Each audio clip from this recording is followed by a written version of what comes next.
I'm delighted to welcome the former police sergeant and former police sergeant and current writer, Harry Tangye.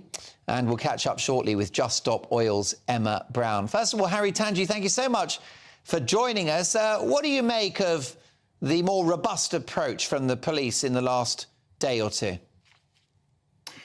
Well, hello, Mark.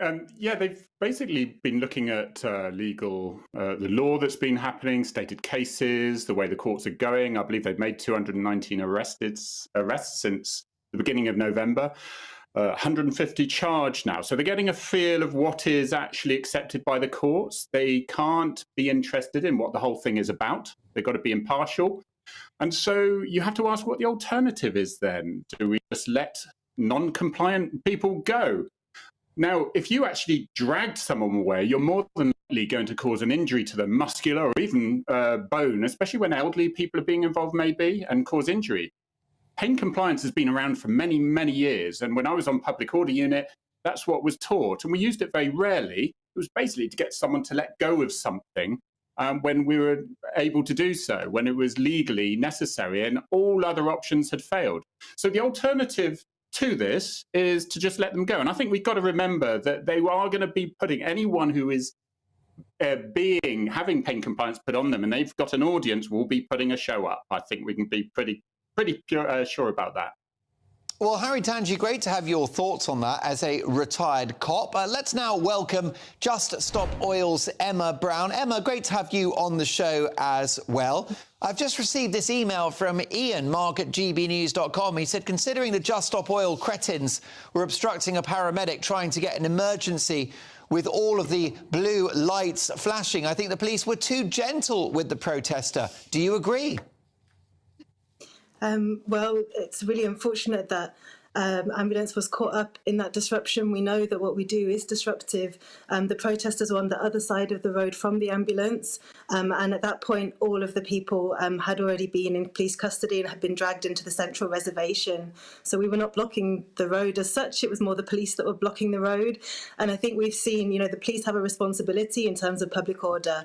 They shouldn't be bending back people's hands, and that's completely illogical.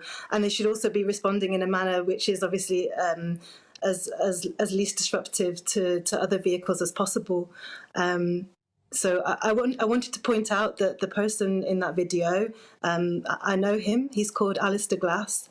He's a NASA scientist who worked prominently on the James Webb telescope.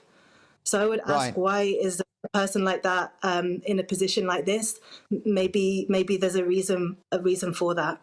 Well, he's a NASA scientist. He's obviously been chucked out of that organisation. I hope he tells us when the shuttle lands, because this is a guy that is obstructing a road in this country. You mentioned that it's unfortunate. I think that's a very strange word. We're talking about a medical emergency here. This is a paramedic that needs to treat someone. It's more than unfortunate. And none of this would have happened without Just Stop Oil. There comes a time when it's not like we have the perfect solutions. Like for ordinary people, there's a limited amount of things that you can do to make your voice heard. And walking down a road, I'm sorry, Harry, but that is one of the oldest means of protest that we have ever had in a democratic country.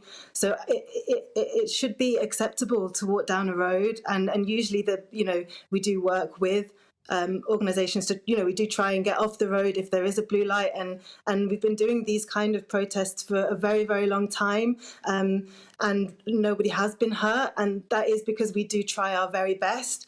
And in terms of those tactics working, though they do work, we've seen in the Netherlands that tactic of blocking I think it's the A12 for a month, and it's worked.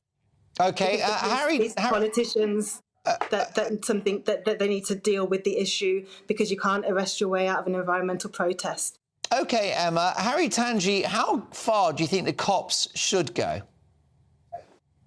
They stick to the usual rules, and that is tried and tested. And thank you, Emma, for your advice on how they should be dealing with these disruptive people. But whatever you think about it, the police have had many, many years' experience and expertise on it and have developed these skills to cause as few injuries as possible in the circumstances. And we have to deal with non-compliant people, and sometimes it looks slightly untidy. And the best bit about British policing, which you don't get in many other countries, it doesn't matter if he's a NASA scientist or the man next door. It doesn't matter who they are. If they're considered to be breaking the law and obstructing the highway or causing a criminal offence, then he's dealt with in the same way, as appropriately, justified, proportionately, all those things. And that's how it seems to have been done. All right. Lots of shouting and screaming. Okay. I'm not sure it's entirely necessary. Yeah, he was a NASA scientist. No, Now he's a space cadet. His hand.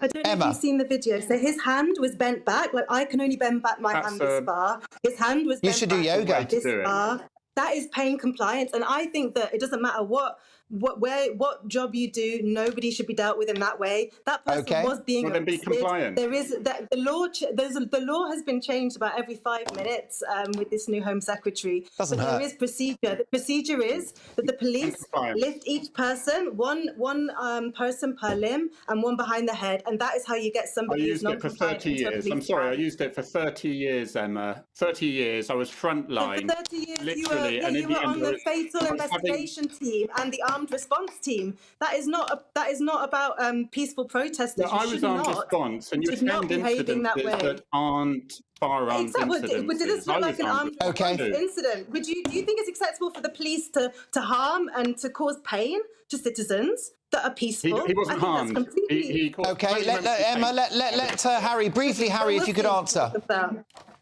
I think, and that's it. I think the public should be. They should feel happy that. We are the public. They're doing it the most appropriate and justified properly. And just because the rest is putting back, I'm doing it now, and it's not really hurting, but it does get compliance. But if I shout and scream, it can look a lot worse. It can look a lot worse. Okay. The arm was bent back to here. All right, listen. Painful. You can't put your hand that far back, can you, Harry? There you go. It's been public. Well, okay, folks. With the injuries, time's up. Hospital, we are librarians. We are NASA scientists. We are street cleaners. We are space cadets. We are the public. Okay, Harry. folks. Emma, listen. Emma, you've had your say. Yes or no, Emma? Is it acceptable if people die as a result of Just Stop Oil's actions? I can't. That is just. Yes or no? You're not. Is it acceptable that millions of people are going to die from these oil licenses? Is it acceptable that business as usual is killing millions of people? All right, folks. We are walking down a road. Emma, listen, always good to have you on the show. Thank you for your thoughts. Emma Brown from Just Stop Oil. Good on you for joining us. And also my thanks to Harry Tangye, former top police sergeant and now very successful writer. And I had no idea I was so bendy. Wait till Mrs. Dolan finds out. Now, who do you agree